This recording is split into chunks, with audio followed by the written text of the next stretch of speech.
Hi, I'm Tony Hughes, and this is from my speech class that is due the 29th. And the topic I'm talking about is the evolution of video game consoles. Imagine you were a kid in 1972 when the only entertainment was playing outside, watching TV, or reading a book.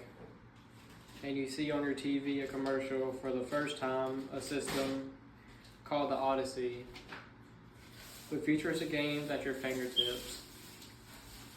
You beg your mom to get you the console for your next birthday, and she says she will.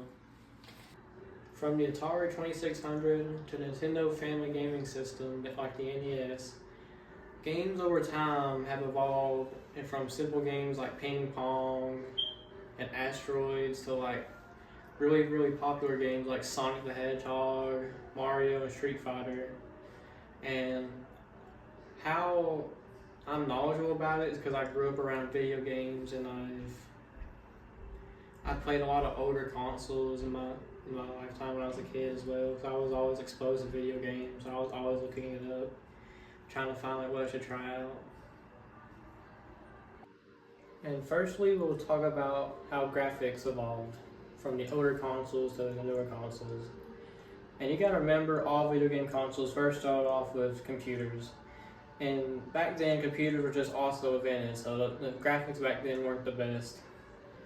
So at first it was 2-bit, and that's like ping pong, asteroids, and some little basic other games. Then it evolved to 16-bit, 32-bit, then some 3D was in the mix as well, then modern 3D, and then modern graphics today, which is like 4K and above. And then also the reason why it was so popular at first for graphics wise was because back then some places called arcades were very popular with kids, and it was like the first very own system to take home, which was on par with arcades. And that's why it was so amazing back then and futuristic. Since that we have talked about video game graphics, how they change over time, we will now talk about the upgrades that consoles have experienced over time as well. One of the key factors of the upgrades in consoles over time is the online, online part of it. Since Wi-Fi came into play, over time now you can play multiplayer, which is you can play with multiple people across the world. There's also the fact of controls, and then there's also the fact that video games have changed over time to be more realistic and like more bigger maps or smaller maps. There's also another fact of like I said earlier, the controls of how that now they have like vibrations in them compared to back then where it's just joysticks and a button. Also, another upgrade that has happened over time is the services that are available on our consoles now, where you can watch Netflix, Disney Plus, or just any type of show or movie on your console. There's also the fact people make money off of video games on the consoles nowadays. People like record themselves playing games on the console, and that's how they make their main source of income. So over time, the consoles have upgraded and changed a lot. And now, since then, we have talked about the upgrades of consoles over time, of how there's now streaming services where you can watch movies and shows. There's online now where you can play with people across the world. There's how the fact that games are now bigger, more realistic, or just have more story in them in general, instead of just simple button mashing for just a type of function like trying to shoot an asteroid in asteroids. Now there's more to Mario instead of just going to save Princess Peach. But now essentially I've talked about all of the things that upgrades have happened over time. We'll now talk about how VR came into play, virtual reality.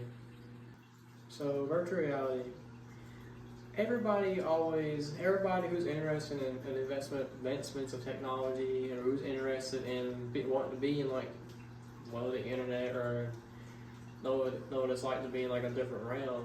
I always thought of virtual reality or VR. Virtual reality did also exist back then, it just wasn't as advanced. Back then there was also a thing called Sensorama, which in a way is kind of VR how it started, but in a way it really isn't. It was all about how like it was all focused on your senses. It would like blow wind on you from wind. It would focus like your senses like smell, touch, and all of that, but you couldn't really turn your head or look around. You'd always have your head in the thing while you're watching like a scene or something.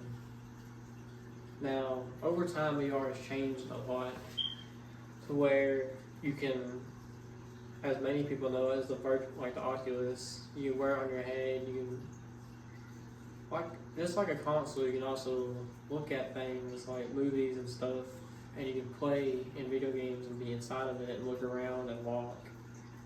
But it's not just really for gaming. You can also train people. There's jobs that use it for simulations, like NASA for astronauts, and Walmart is a rising way for training their employees.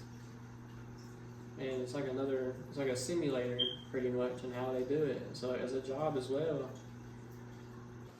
In many ways, video games have changed over time, but in the end, this really is just for fun. And I believe video game consoles are the future of entertainment for kids and adults alike.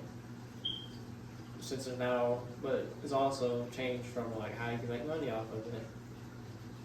But in a quote I'd like to show for how I think of video game consoles is from Mario, where he says, "Let's go," because the reason why I say that is because how technology is always advancing and going forward. So I feel like video game consoles will change ever so more, and it'll be a lot more interesting, and how it can help our community or help us in general as well, besides just video games. But besides video games, and anyway, video game consoles is my favorite hobby, and that's why I chose this topic to be talking about the history of it and how it evolved. And that is all. Thank you for listening. Bye.